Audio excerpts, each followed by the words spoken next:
سید محمد جعفری یہ طنز و مزاح کے شاعر تھے، مختلف جو ہے وہ عہدوں سے وابستہ رہے، وزارت اطلاعات بھی اور وزارت اطلاعات اور نشریات بھی اس سے بھی وابستہ رہے۔ ان کی نظم ہے پرانا کوٹ۔ طنز و مزاح کے حوالے سے انہوں نے جو چیز بیان کی ہے، اس میں غلامانہ ذہن کی عکاسی کی ہے اور اس پہ طنز کیا ہے۔ اچھا، اس کی بھی وضاحت آگے اس کے تشریح کے دوران کروں گا کہ کس طرح جو ہے غلامانہ طرز کی ہے۔ دوسری جو چیز ہے، شاعر نے اس نظم کے ذریعے ایک عبرت حاصل کرنے کا درس دیا ہے مجھے اور آپ کو، کہ کوئی چیز بھی سدا باہر نہیں رہتی، ایک نہ ایک چیز اس نے اپنے عروج سے زوال کی طرف آنا ہے۔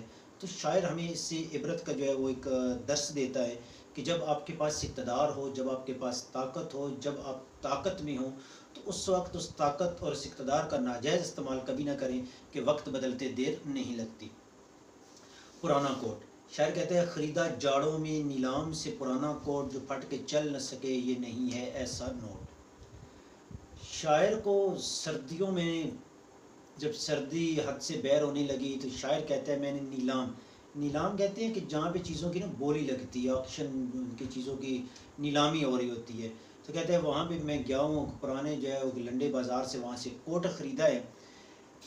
پہلی جو اس شعر کے دوسرے مصرے میں شاعر نے نا ساتھ میں اگلی جو چیز ہمارے ذہن کو نا کہیں کہ وہ جو سوچتے ہیں کہ اچھا یہ غریب بندہ ہے، لنڈے سے یہ چیز خریدی ہے، تو اس چیز کو یہیں پہ سٹاپ کر دیا۔ کہتے ہیں جو پھٹ کے چل نہ سکے یہ نہیں ہے ایسا نوٹ۔ کہتے ہیں یہ وہ کرنسی نہیں ہے جو ایک دفعہ پھٹ کے دوبارہ چل نہ سکے، کہتے ہیں یہ وہ نوٹ نہیں ہے، اس نوٹ کی طرح یہ کوٹ نہیں ہے۔ کہتے ہیں کہ گویا کہ یہ پھٹ چکا ہے، پرانا ہو چکا ہے، لیکن چل رہا ہے۔ کیوں چل رہا ہے آگے اس چیز کا بیان کرتا ہے۔ کہتے بنا ہے کوٹ یہ نیلام کی دکان کے لیے، صلاح عام ہے یاران نکتہ داں کے لیے۔ صلاح عام کہتے ہیں عام مشورہ ہے، یاران نکتہ داں، یاران نکتہ داں عقل مند دوستوں کے لیے۔ اس نظم کا نا تسلسل شاعر نے نا بڑی خوبصورتی سے بیان کیا، جہاں پہ کہتے ہیں یہ کوٹ جو ہے نیلام کی دکان میں بک رہا تھا اور میں نے وہاں سے خریدا ہے۔ دوسرے شعر میں کہتے ہیں کہ یہ کوٹ اس میں نہ سمجھے کہ پرانا ہے تو یہ اس وقت جو آنکھ پڑا ہے اور یا کوئی اس کی ویلیو نہیں رہی، یا پھر اس وجہ سے کہ شاعر جو ہے وہ غریب ہے اور لنڈے بازار سے یہ کوٹ خریدنے چلا گیا۔ کہتے ہیں کہ نہیں، بلکہ یہ کوٹ ایسے لگتا ہے جیسے نیلام کی دکان پہ بکنے کے لیے ہی بنا تھا۔ اور ساتھ میں کہتے ہیں کہ یہ جو ہے شاعر نے اسے دوسرے کسی شاعر کا مصرع ہے اور اس کی زمین سے یہ اٹھایا ہوا اور اسے جو ہے نا واوین میں کیا ہے، صلاح عام ہے یاران نکتہ داں کے لیے۔ کہتا ہے یہ چیز ہر کسی کے سمجھنے کے لیے نہیں ہے کہ یہ کوٹ نیلام کے لیے کیوں بنا بھائی، جب نیا کوٹ بنتا ہے تو وہ نیلام نہیں ہو رہا ہوتا۔ شاعر کہتا ہے یہ صرف عقل مند لوگوں کے لیے صلاح عام ہے، عام مشورہ ہے ان کے سمجھنے کے لیے، وہی سے سمجھ سکتے ہیں، ہر بندہ نہیں سمجھ سکتا کہ یہ کوٹ جو ہے وہ بنا ہی اس کے لیے تھا، کس کے لیے؟ نیلام میں بکنے کے لیے۔ بڑا بزرگ ہے یہ آزمودہ کار ہے یہ، کسی مرے ہوئے گورے کی یادگار ہے یہ۔ اچھا، آزمودہ کار کہتے ہیں آزمایا ہوا تجربہ۔ بڑا بزرگ یعنی جب بوڑھا ہو جائے بندہ، کوٹ چونکہ پرانا ہے اس وجہ سے کسی مرے ہوئے گورے کی یادگار ہے یہ۔ یاد رکھیں ہمارے پاس جتنا بھی نا پاکستان میں یہ لنڈا آتا ہے یہ سارا یورپین کنٹریز سے آتا ہے۔ جب اس پہ اور یہ مقبول جان نے بڑے کالم لکھے، مختلف حوالوں سے آپ یہ سرچ کیجیے گا، تو جتنا بھی یہ آپ کا لنڈے بازار جو اتوار بازار لگے ہوتے ہیں، جو اس میں چیز موجود ہوتی ہے وہ ساری آتی ہے اس سے گوروں کی طرف سے۔ وہاں پہ ہمیں یوں سمجھ لے کہ جب وہ استعمال کر کے ان کے معیار کے مطابق نہیں رہتی تو وہ ہمارے پاس بکنے کے لیے آ جاتی ہے۔ دوسرا جو لفظ بیان کیا ہے کسی مرے ہوئے گورے کی یادگار ہے، یہ گورا جو ہے ہمارے ہاں گورا لفظ ایک خاص سینس میں استعمال ہوتا ہے کہ جب برطانیہ کا یہاں پہ راج تھا یا برطانیہ نے یہاں پہ حکومت کی تو اس گورے کی یہ کیا ہے؟ یادگار ہے۔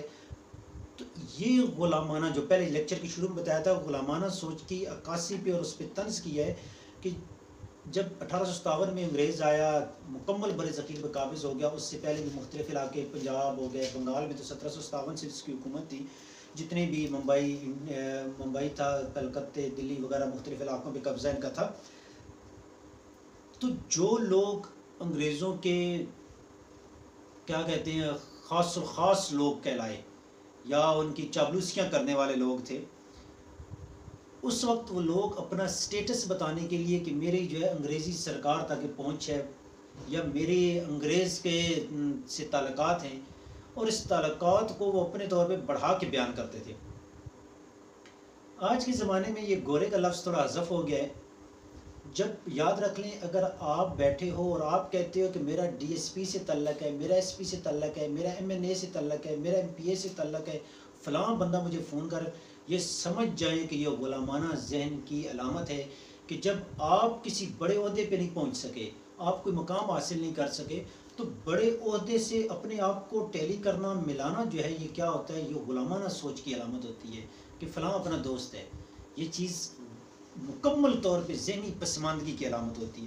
چونکہ اس دور میں شاعر یہ عکاسی اس کے کر رہا ہے کہ نا کہ گوروں سے اور اس کی وابستگی سے تو کرتے تھے.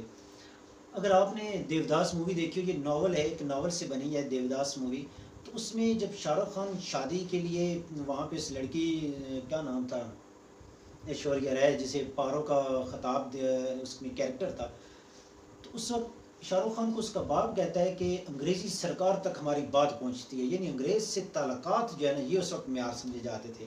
تو اب شاعر نے اپنے کوٹ کو نیلام سے, یعنی نیلام کا لفظ استعمال کر کے میرے اور آپ کے ذہن میں جو چیز آئی ہے کہ لنڈے سے خریدا ہے, اس کو حذف کرنے کے لیے, اس سوچ کو اور اس کا جو نقش بیٹھ کے اسے مٹانے کے لیے کہتے ہیں نہیں یہ کسی گورے کی یادگار ہے.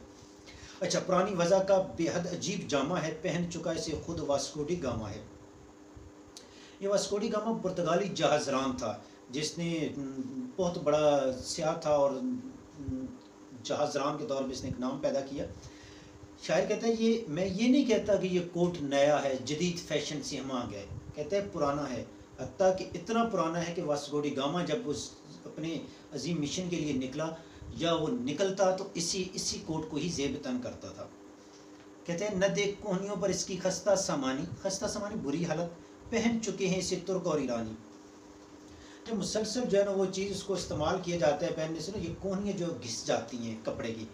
کہتا ہے کہ اس کوٹ کو میں خرید کے جب لایا ہوں تو میرے اس کوٹ کو یہ نہ دیکھو کہ اس کی کوہنیاں گھس چکی ہیں اور یہ بہت پرانا ہو چکا ہے. کہتے ہیں کہ اس کی خستہ سامانی پہ نہ جا, بلکہ یہ چیز دے کہ اسے ایرانی اور ترک جو رہنے والے وہ بھی پہن چکے ہیں. مراد ایک زمانے میں جو سلطنت عثمانیہ رہی اس پہ عروج رہا تو ترکوں پہ, تو ان کے ساتھ بھی کوئی ہمانگی تھی. ایرانیوں پہ رہا جو آپ کو شان کئی کے حوالے سے نظم پڑھائی تھی امید.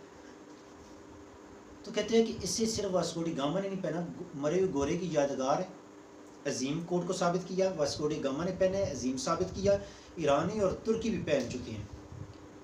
جگہ جگہ وہ پھرا مثل مارکو پولو, وہ کوٹوں کا لیڈر ہے اس کی جے بولو. مارکو پولو اٹلی کا مشہور سیاح تھا جو 25 سال کی عمر میں سیاحت کے لیے نکلا اور 50 سال کی عمر میں واپس لوٹا وطن. 25 سال اس نے زندگی کی, یعنی نصف زندگی اس نے سیاحت میں گزار دی.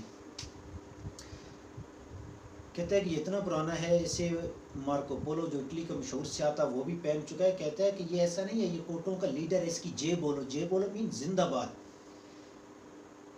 ہمارے یہاں نا جب کوئی سیاستدان آ جاتا ہے نا, بھلے وہ کیسا بھی ہو, کیریکٹر اس کا کیسا بھی ہو, اچھا لیڈر بڑا ہے چھوٹا ہے, لیکن ہم نے نعرے لگانے ہوتے ہیں اس کے لیے. اس وجہ سے شاعر کہتا ہے کہ یہ لیڈر کا جو لفظ استعمال کیا نا, یہ کوٹوں کا لیڈر ہے, اس کی جے بولو, یعنی زندہ باد. جیسے وہاں پہ ہم زندہ باد کے نعرے لگاتے ہیں کہ ایک باری پھر آوی آوے, تو یہ بھی وہی بات ہے. اب یہاں پہ شاعر نے نا اس چیز کو بڑے ناموں, مارکو پولو ہو گیا, واسکو ڈی گاما ہو گیا, ترکی اور ایران اور ان سے گورے کے منسوب کرنا اس کوٹ کو کیا چیز دکھاتا ہے کہ یہ کوٹ بہت اعلیٰ ہے. پھر شاعر ان ساری چیزوں کو جو گورا ہو گیا, واسکو ڈی گاما, ترکی, ایرانی اور اٹلی, یہ شاعر اس چیز کی عکاسی کر رہا ہے کہ جب ہم نا کہ اپنی مٹی پہ چلنے کا سلیقہ سیکھو, سنگ مرمر پہ چلو گے تو پھسل جاؤ گے. یہ جب ہم اپنی اصل جو تہذیب یا کلچر اس کو مٹا کے کسی دوسری کلچر اور تہذیب کو اپناتے ہیں, تو شاعر کہتا ہے یہ غلامانہ ذہن کی عکاسی ہوتی ہے. اور شاعر یہیں پہ اس چیز کو ظاہر کرنا چاہتا ہے, یہی ہمیں بتانا چاہتا ہے اور یہی سبق دینا چاہتا ہے, اسی طنز و مزاح اور ظرافت کے معنی میں بیان کرتے ہوئے کہتا ہے. اور آگے کہتا ہے بڑا بزرگ ہے گو وہ قلیل قیمت ہے, میاں بزرگوں کا سایہ بڑا غنیمت ہے. قلیل قیمت تھوڑا قیمت, ظاہر بات ہے جب کوڈ اتنا پرانا ہو چکا ہے, نیلام سے خریدا جا رہا ہے, لنڈے بازار سے خریدا جا رہا ہے, تو اس کی قیمت کم ہی ہونی ہے.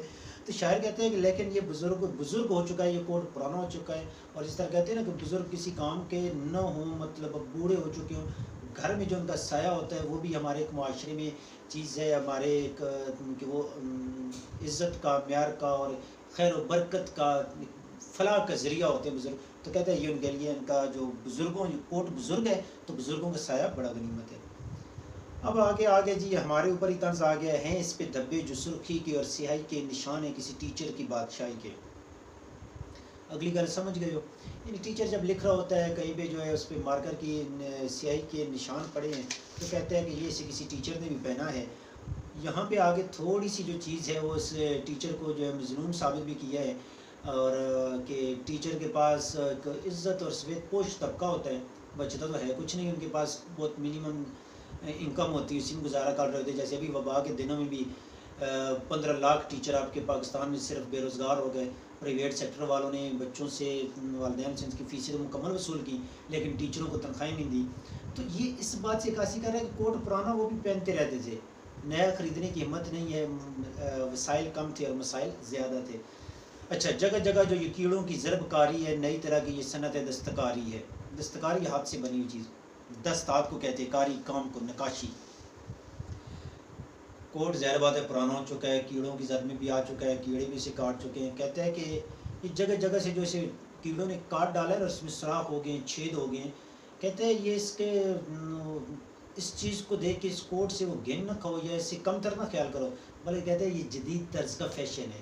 آپ بھی دیکھتے ہوں گے کہ پینٹیں یا شرٹیں یا اس طرح کی جو چیزیں تو وہ فیشن کے زمرے میں آتی ہیں۔ جو قدردان ہے وہ جانتے ہیں قیمت کو کہ آفتاب چرا لے گیا ہے رنگت کو۔ اب جو قدر کرنے والے ہیں اس کوٹ کی قیمت سے آشنا ہیں کہ کتنا قیمتی کوٹ ہے۔ ساتھ میں کہتے ہیں کہ اس کی آفتاب جو سورج ہے وہ اور تو کچھ کر نہیں سکتا تھا، وہ کیا اس کی رنگت کو چرا لے گیا ہے۔ یعنی ایک تو یہ ہے نا کہ کپڑا مسلسل جب دھلتا رہے، استعمال کرتا رہے تو اس کا رنگ اڑ جاتا ہے۔ دوسرے لفظوں میں شاعر یہاں بھی کوٹ کی فضیلت بیان کرتا ہے، کہتا ہے کہ یہ سورج جو ہے نا اس کی رنگت چرا کے لے گیا ہے، یعنی سورج نے اپنے پہ سجا لی اس کی رنگت، اس کی سورج کو اتنی پیاری لگی تھی۔ یہ کوٹ کوٹوں کی دنیا کا بابا آدم ہے، اگرچہ ہے وہ نگاہ جو نگاہ سے کم ہے۔ جس طرح آدم علیہ السلام جو ہے وہ تمام انسانوں کے باپ ہیں، کہتا ہے کہ یہ کوٹ اتنا ہی پرانا ہے۔ اسی طرح 9-10 سال پہلے کا قصہ ہے، 2012 میں اسلام آباد کے KFC میں جاب کر رہا تھا، تو وہاں پہ پنجاب میوزیم ہے، F6 مارکیٹ اسلام آباد۔ پینٹنگز کی شوق تھا دیکھنے کا، مستنصر حسین دارال صاحب کے ناول اور سفرنامے اس طرح پڑھے تھے، تو مجھے شوق لگا۔ میرے ساتھ دوست تھے تیمور اختر صاحب، PhD کر رہے ہیں، بہت ہی وہ دوسرے لفظ میں کتابی کیڑا میں کہہ سکتا ہوں، کتاب دوست بھی کہہ دیں، ہر وقت کتاب پڑھنا ان کا جو ہے وہ مشغلہ ہے۔ خیر، وہاں پہ ہم دکان پہ گئے تو انہوں نے پوچھا ہے کہ یہ پکاسو کی پینٹنگ ہے، یعنی چونکہ ہمارا مقصد صرف دیکھنا تھا، جیب میں پھوٹی کوڑی نہیں تھی، تو وہاں پہ اس سے پوچھا ہے پکاسو کی پینٹنگ ہے، تو اس نے ہمیں سر سے پاؤں تک، پاؤں سے پھر سر تک دیکھا، کہتے جی ہوش میں ہو؟ ہم نے کہا جی کیوں؟ کہتے جو پکاسو کی پینٹنگ ہے نا اوریجنل، ان سے جو آگے کاپی کی گئی ہیں وہ بھی کروڑوں روپے میں بکتی ہیں، اور ہم دونوں دوستوں اور بھائیوں نے نا اس سے زیادہ بے عزتی محسوس ہونا یا کبھی دیکھی نہیں سنی نہیں، اسی ٹائم اگلی بات بھی نہیں کی اور نکل آئے۔ تو بات کرنے کا مقصد یہ جو اس کی کوٹوں کو نا اتنی زیادہ تعریفیں کر رہے ہیں نا کہ آپ اگر بعض دفعہ جاتے ہیں نا وہ پرانی چیز بھی ہو لیکن وہ کسی ذات سے، کسی شخصیت سے اس طرح کسی اس کی منسوب ہونا تو وہ بھی قیمتی ہو جاتی ہے۔ اگر آپ ٹیکسلا میوزیم جاتے ہیں، جو وہاں پہ درانتیاں یا کلاڑیاں پڑی ہوں وہ تو آج کے معاشرے میں آپ قبول ہی نہیں کرتے، کوئی بندہ بھی جو ہے نا اس درانتی اور ان اوزاروں کو، بندوقوں کو، ریفلوں کو، کلشن کوفوں کو استعمال نہیں کرتا، لیکن چونکہ وہ پرانی ہیں تو ان سے ایک نسبت ہے کسی تہذیب اور ثقافت سے، تو پوری دنیا امڈی ہوتی ہے اس میوزیم میں دیکھنے کے لیے۔ تو ایسی شاعر کہتا ہے یہ کوٹ جو ہے وہ بابا، ان کوٹوں کی دنیا کا بابا آدم ہے۔ کہتا ہے دہانے زخم کی مانند ہنس رہے ہیں کاج، وصول کرتے ہیں چینے کی انکھڑیوں سے خراج۔ دہانے زخم، منہ کے زخم، کہتا ہے جو اس کے کاج ہے نا وہ اس طرح ہے، ان کو تشبیہات دیتا ہے، یہ جو کاج ہوتے ہیں ٹھیک ہے، ان کو تشبیہ دیتا ہے کہ جس طرح چائنیز کی آنکھیں چھوٹی چھوٹی اور اندر دھسی ہوتی ہیں نا، اسی طرح کہتا ہے یہ بہت چھوٹے چھوٹے اور پیارے ہیں، اگرچہ یہ چھوٹے نہیں ہونے چاہیے تھے کیونکہ مسلسل وہ کھلنے سے اور وہ چیز جو ہے وہ کاج بھی کھل گئے ہوں، لیکن شاعر نے اسے چینے کی آنکھوں سے تشبیہ دی ہے۔ کہتے ہیں جگہ جگہ جو یہ دبے ہیں اور چکنائی ہے، پہن چکا ہے کبھی اس کو کوئی اہلوائی۔ اب یہاں پہ شاعر نے آگے نا پورے کو جو غلامانہ سوچ کی تھی نا وہ اسے فل سٹاپ لگا دی ہے۔ کہتے ہیں کہ جب ایک کسی عظیم شخصیت کی، کسی گورے کی، کسی بڑے شخص کی کوئی چیز اس کے استعمال میں رہی تو کیا وہاں سے ڈائریکٹ آپ تک آ گئی ہے؟ نہیں، بلکہ کہتے ہیں ٹیچروں نے، حلوائیوں نے اور پتہ نہیں کن کن کے استعمال سے آج جا کے تمہارے پاس پہنچ رہی ہے وہ تہذیب۔ اقبال کے شعر میں تمہاری تہذیب آپ اپنے خنجر سے خودکشی کرے گی، جو شاخ ناظر پہ آشیاں بنے گا ناپائیدار ہوگا۔ وہ تہذیب جو یورپ کی، جس سے وہ خود جان چھڑا رہے ہیں کہ اس نے ہماری نسل نو کو برباد کر دیا، آج 2021 میں ہم جا کے اس کو پھر اپنا رہے ہیں۔ آج سے مراد یعنی ہر دور میں ہم نا جس کو پھینک دیتے ہیں ہم اسی کو اپنا رہے ہوتے ہیں، جیسے یہ ہمارے لیے اسی میں کامیابی ہوگی۔